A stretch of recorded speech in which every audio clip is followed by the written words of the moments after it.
Hello, everybody. Professor Barth here, Associate Professor of History at Arizona State University. Welcome to Inflation Nation August update. Of course, this morning the Bureau of Labor Statistics released the CPI numbers for the month of July. Year over year inflation. Consumer prices rose 8.5%. The forecast was 8.7%, and so because it was 0.2% lower, the media and the White House were quite sanguine about these numbers, and for other reasons too, which we shall address in this video.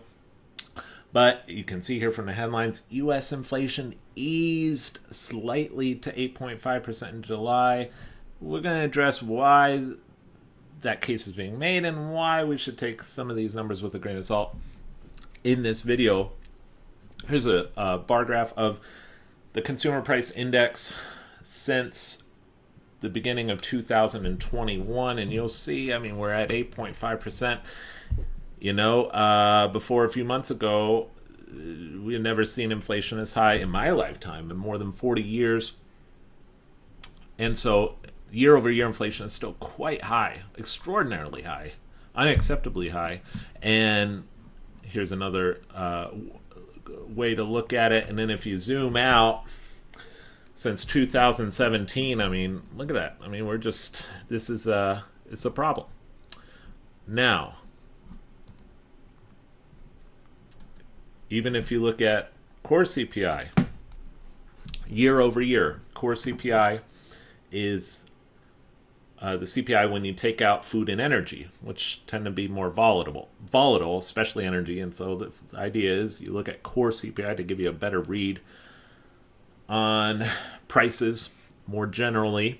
Core CPI year over year, 5.9%, down slightly from the year over year core a few months ago, but still compared to 2020, the first part of 2021, 2020, very, very high core CPI at 5.9%. So why the optimism from the White House, from the Democratic Party, from the media? This is from the Biden Chief of Staff, Ron Klain. Jobs up and inflation down, he said. Wages up and gas prices down. Now, on the latter, it's true, gas prices went down almost 8% in the month of July. But gas prices are still roughly double what they were when Biden took office, and gas prices for the year are up almost 50%. So that's quite a bit it's very disingenuous. Gas prices down, but it is true for the month of July they went down almost 8%, and it had an impact on the CPI.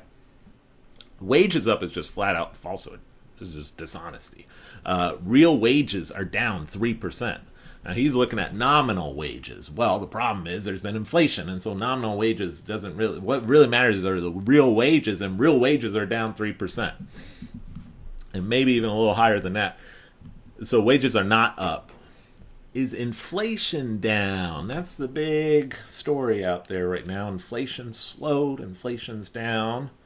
And what they're pointing to is the month-over-month CPI. Month-over-month CPI in the month of July, so the CPI you see 8.5%. That's from July 2021 to July 2022.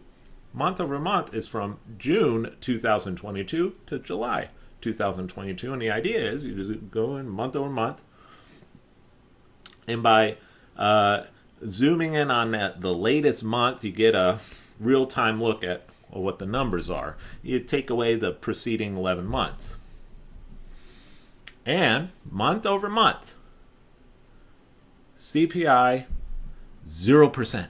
0% in the month of July. And that's been the cause of much celebrating the president today at a news conference. Today we received news that our economy had 0% inflation in the month of July. And then as he clutched his folder, I'm sure, 0%. 0%. Ron Klain retweeted, "Holy cow, there was zero inflation last month." Zero inflation last month. That's the headline number. Finally, some good news on the inflation front. So, what's going on here? What's this all about? Well, first of all, a lot of times it's how you present something. Now, in May, when the April numbers came out, it would have been really easy for President Biden to say inflation was 0.3%. I'll repeat again, 0.3%. Heck, he could have even said last month inflation in June was 1.3%, and he'd be technically right. But there's, of course, he's obfuscating the big, the bigger story here, and the same is happening with this latest read. This course. Okay, let's begin here. So that's the first problem. CPI month over month was 0%. Now, if you look at core CPI month over month, it's not 0%, it's 0.3%. Now, you may say, well, 0.3% is still low because the previous month was 0.7%. The 2 months before that was 0.6%. I would counter it and remind you that in April 2022, just a few months back, in April, the Bureau of Labor Statistics released the March numbers. In the March numbers for the month of April, the CPI month over month was 1.2%, but the core CPI was 0.3%. The core CPI was 0.3%, just like today. And the CPI year over year was 8.5%, just like today. So the March numbers, 2022, year over year CPI was 8.5%. Core CPI was 0.3%. And because core CPI was 0.3% month over month, the Biden administration used that as a case for, well, inflation's peaked. Inflation's peaked. They always say it's peaked. They said it peaked last summer. Didn't peak. They said it peaked at the end of last year. Didn't peak. They said it peaked in the spring when core CPI was only 0.3%. Didn't peak. Went right back up. And I said that in the video. I said, tell you what, this is what I said. You can check the video. In the April update, Inflation Nation April update, I said, if the core CPI continues to decline and stays at like this level for 5, 6, 7 consecutive months, all right, I think that's certainly signifies a broader trend. But until then, I'm not persuaded. And sure enough, it shot back up. I'm going to repeat that here. And now, core CPI may continue to go down, may continue to be at low for successive months. Then we can talk about what that means. But people are jumping the gun right now. They're jumping the gun. Now, when the March numbers came out, the Biden administration focused on core CPI because CPI total month over month was 1.2%. Now, today in their headlines, they're focusing on CPI total month over month because it's 0%. But let's remind ourselves, core CPI minus food and energy, 0.3%, which is the numbers we had in March, and is actually greater than the core CPI month over month that we had last fall.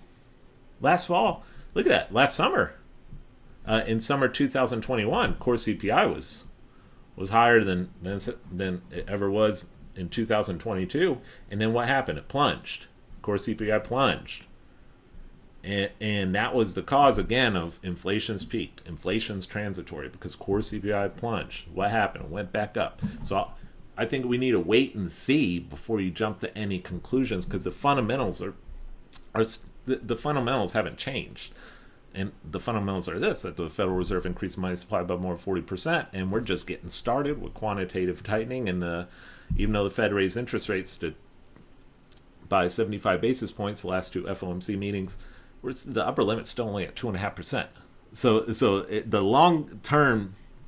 long game here, the fundamentals haven't changed, and so I'm not persuaded that this is. But it could, we'll have to wait and see. Let's zoom in on specific items. And we're gonna take a look at the month over month. What we'll do, I got month over month on this side, and then year over year on the other, so you can keep your eye on both. Let's look at the month over month, because there was zero inflation apparently in the month of July. So let's see if that's true. Food, just total food. Food in the index makes up 13%. So 13% of the consumer price index is this number here. Month over month in July, for the month of July, food went up 1.1%. Oh, that sounds like inflation to me. For the year, it went up 11%, but for the month, it went up 1.1%. Let's continue. Food at home, so what you buy at the grocery store, up 1.5% the month of July. Wait a second, I thought there was zero inflation. 13% for a year, but 1.5% in the month of July for food at home. Meat, poultry, eggs, fish, up 0.6%. Dairy and related products, up 1.7%. Cereals and bakery products, up 2%. That's only for the month of July. That's not the year. You want to do the year, we'll give you a year. 15% for cereal and bakery products, but for the month, 2%. Fruits and vegetables, up 0.5%. Non-alcoholic beverages, your LaCroix, your Coca-Colas, up 2%. For the year, up 14%. I really like those sparkling water beverages like Waterloo and such, and they've gotten a little expensive. I started relying more on my soda stream for budgetary reasons. They're going up there in price, but up 2% in the month of July. Other food at home, so just miscellaneous grocery items, up 2.1%, up 16% for the year. That's what, again, they say 8.5%. The CPI year over year, 8.5%. That doesn't bear out here. This double-digit inflation. Double-digit inflation at your grocery market. Then food away from home at restaurants and such, up 0.7%. And then you may be skeptical. You may say, well, okay, Barth, you're right. It went up 1.1%, but that's just 1%. And surely, if we looked at the month-over-month figures for food in previous months in 2022, it's actually down. Well, don't be so sure of that, because I did my research. And I went back in my computer archive and looked at all the past CPI releases from the Bureau of Labor Statistics since November. I looked at food inflation, this number right here, month over month, since that's what we're focused on apparently today. Zero inflation, month over month. What did I find? Again, there's that figure that we heard today, or that I just went over, 1.1%. And then, June was 1%, May 1.1%, April up 1%, March up 1%, February up 1%, January up 1%, December up 0.5%, November up 0.5%. In other words, food went up at a greater rate in the month of July than any previous month, barring May. And granted, they're very close together. But to say zero, okay, there was zero inflation last month. I don't see that in this figure right here. Looks like actually food is going up at just as much as ever. There's no change here. Food's still going up in price. Where do you see zero inflation? I know the CPI month over month, but on the ground for working families, when you go to the grocery store, your grocery prices are still going up. 1.5% in the month of July, your grocery bill went up. So, but how do we get this? How's it? Okay, say, all right, Barth, grocery went up. How did we get the 0% number for month over month in the CPI? Well, energy. Now, energy, collectively, the total makes up 9% of the index. Energy went down 4.5%. Now, for the year, it's up 33%. But in the month of July, it went down 4.5%. Among that, like within that, consisting in that total energy, gasoline, which comprises 5% of the index, went down almost 8% in the month of July. Of course, for the year, it's still up 44%. Gas prices down. It went down 8%. Electricity went up 2%. Electricity makes up 2.5% of the index. Electricity went up 1.9%. It's up 15% for the year. Natural gas went down. Natural gas makes up 1% of the CPI. Went down 4% for the year. However, it's still up 30.5%. What does this mean? Well, this is what created or helped to create in a major significant way the CPI month over month number of 0%. Now, I also did the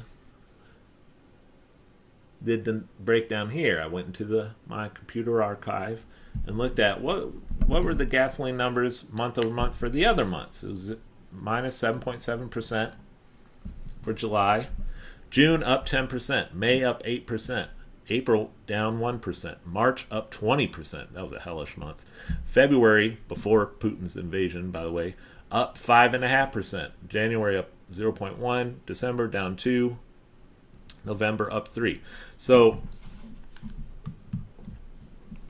if you want to tell me that we're going to be month over month, CPI month over month is going to remain at 0%, that's going to require every single month for the month of August, for the month of September, for the month of October, for month over month, these prices will continue to go down 5 to 10%.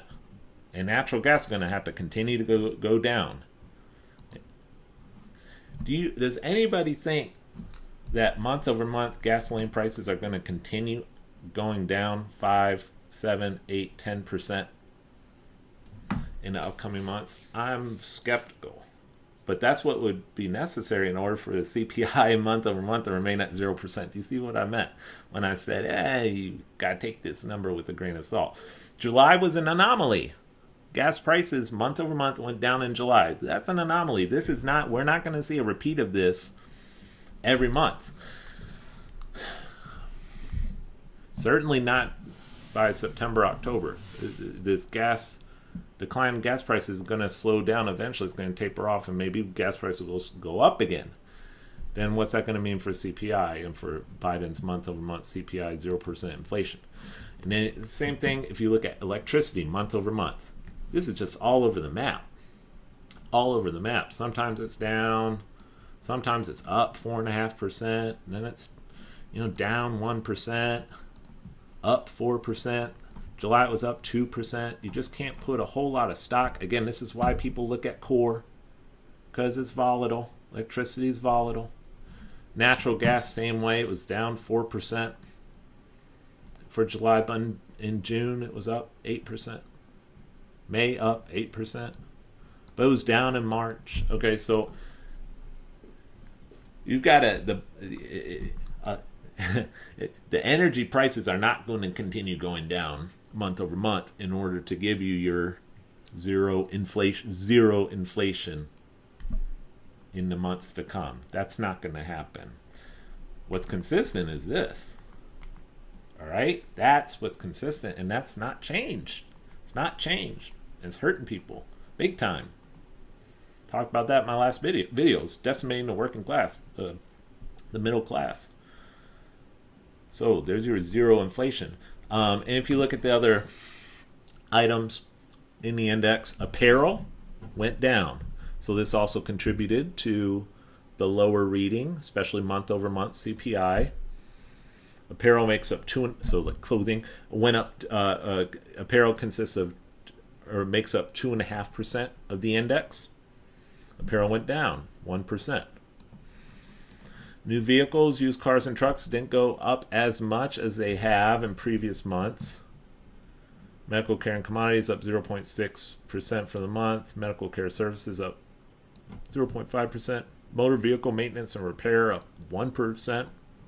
Motor vehicle insurance up 1%. Airline fares, which make up 1% of the index went down 10% in the month of July, but for the year up 28%. We'll see how airline fares continue going forward, but outside of apparel and airline fares, everything is still up. Everything's still up. So again, the zero inflation just doesn't work. Now, the next FOMC meetings of September 20th may see a rate hike. Well, it all depends on what the August numbers are. All depends on what the August numbers are when those come out in September. The Fed will probably continue to raise rates. I think the real risk here, if, I'm not persuaded, but if inflation does start to slow down a bit, a lot of people forget this, but in the mid-1970s, in the early 1970s, there was a lot of inflation, and in the mid-1970s, the inflation rate actually went down. The Fed responded to the initial rise of inflation in the early 70s by hiking rates, and then when inflation went down, the Fed slashed rates, and then the inflation buoyed back up, went right back up. If inflation does start to steady a bit, and let's say the CPI, again, big if, I don't know that this is going to happen, if the CPI does go down to 5%, 4% year over year, I think Powell's going to be greatly tempted to slash those interest rates, and if he does so, expect inflation to go right back up again. But I'm not persuaded at this point that inflation is going down anytime soon, because again, the fundamentals haven't changed. Fundamentals have not changed. So anyway, that's all for today. Hey, look, the beard grew back. Look at that. I got some complaints in my comments. Why'd you take the beard off? It was just for the summer. Look how quickly it grew back. Anyway, thanks for watching this video, and until next time, God bless.